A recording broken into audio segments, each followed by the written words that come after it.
கரும்புல மகசூல் நிலையை உயர்த்துவதற்காக கொண்டு வரப்பட்டுள்ள புதிய தொழில்நுட்பம் தான் இந்த குழிமுறை நடவுன்னு சொல்கிறது. இந்த குழிமுறை நடவுங்கிறது வந்து புதிய அணுகுமுறைங்கிறது கிடையாது.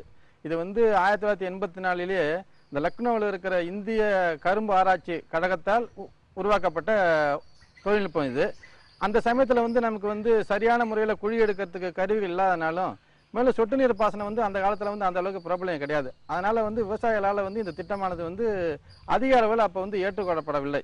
ஆனால் தற்சமயம் வந்து நமக்கு சொட்டு நீர் பாசனம் வந்து எல்லா விவசாயிகளும் அனுபவ ரீதியாக வந்து நல்ல நமக்கு வந்து லாபம் இருக்குன்னு கருதி எல்லாம் போட ஆரம்பிச்சிட்டாங்க. மேலும் வந்து இப்போ இந்த குழி எடுக்கிறதுக்கே வந்து நிறையா மிஷினரிஸ்லாம் கண்டுபிடிச்சிட்டாங்க, எந்திரங்கள்லாம் வந்துருச்சு.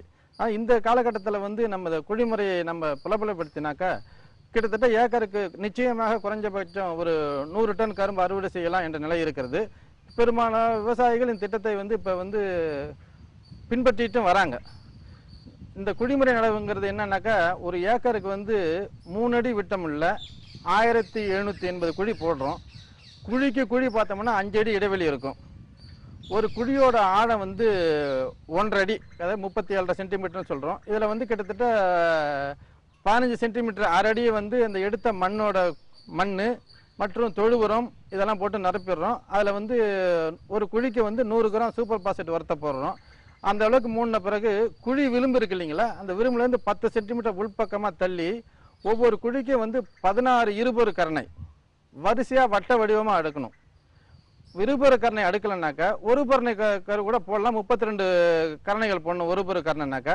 நீங்கள் வந்து நாத்தங்கால் பயிர்லேருந்து எடுத்து போட்டிங்கனாக்கா இந்த அளவுக்கு போதுமானது. ஏன்னா கிட்டத்தட்ட 75% கம்மியெல்லாம் முளைப்புத்திறன் இருக்கும். ஆனால் இதை நீங்கள் குழந்தாடையாக பயன்படுத்திங்கனாக்கா முளைப்புத்திறன் கம்மியாக இருக்கிறது வாய்ப்பு இருக்கிறதுனால நம்ம போடுற விதைக்கரணை அளவு வந்து 16ங்கிறது வந்து இருபொரு கரணை 18 போட்டுக்கலாம். 32ங்கிறது ஒரு 36 கரணை கூட போடலாம். அதில் ஒன்றும் இப்போ தப்பு கிடையாது.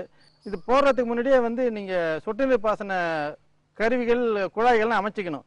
ஒவ்வொரு குழியும் வந்து அந்த நுண்ணிய குழாய் மூலமே நீர்ப்பாசனம் செய்து இதை முளைச்சி வரணும் போது கொஞ்சம் வந்து முளைப்புத்திறன் பாதிக்கக்கூடிய வாய்ப்பு இருக்கிறதுனால நம்ம இந்த பக்கவாட்டு குழாய் லேட்ரல்னு சொல்கிறோம் இல்லையா, அந்த குழாய் முனையை வந்து திறந்துட்டு அந்த குழாய் மூலமாகவே அந்த எல்லா குழியும் நம்ம வந்து நினச்சிடணும். ஏன்னா ஒவ்வொரு வருஷத்துக்கும் ஒவ்வொரு 2 வருஷத்துக்கு ஒவ்வொரு பக்கவாட்டு குழாய் வச்சுருப்பீங்க. அந்த பக்கவாட்டு குழாய் முனையை ஓப்பன் திறந்து விட்டுட்டு அது மூலமா வந்து அந்த குழிகள்லாம் நினச்சிட்டு அதுக்கப்புறம் அந்த கரணைகளை அடுக்கி நீங்கள் பார்த்தீங்கன்னாக்கா முளைப்புத்திறன் நல்லாயிருக்கும். அதுக்கப்புறமா நீங்கள் வந்து மைக்ரோ டியூப் சொல்கிறோம் இல்லையா, நுண்குழாய், அது மூலயமா வந்து நீங்கள் நீர்ப்பாசனம் செஞ்சால் போதுமானது.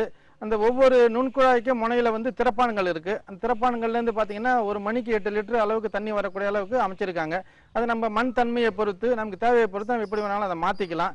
இந்த குழிமுறையில் நடவு செய்யும் பொழுது நட்ட 50-55 நாட்களில் வந்து மேலேருந்து ஒரு 5 சென்டிமீட்டர் அளவுக்கு மட்டும் விட்டுட்டு பாக்கி இடத்த மண்ணால் மூடிடணும் பயிர் முளைச்ச பிறகு.